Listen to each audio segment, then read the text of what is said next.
Νοέμβρης μήνας ταξιδεύει με ένα τρένο,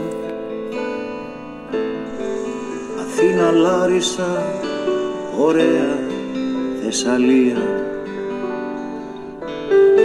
Στην Κατερίνη ακούει τραγούδι αγαπημένο, με μια πληγή από παλιά μελαγχολία. Στη Σαλονίκη φτάνει απόγευμα στις 6, με ένα καιρό που όλο σκέφτεται να βρέξει. Στη Σαλονίκη φτάνει απόγευμα στις 6, με ένα καιρό που όλο σκέφτεται να βρέξει. Νοέμβρης μήνα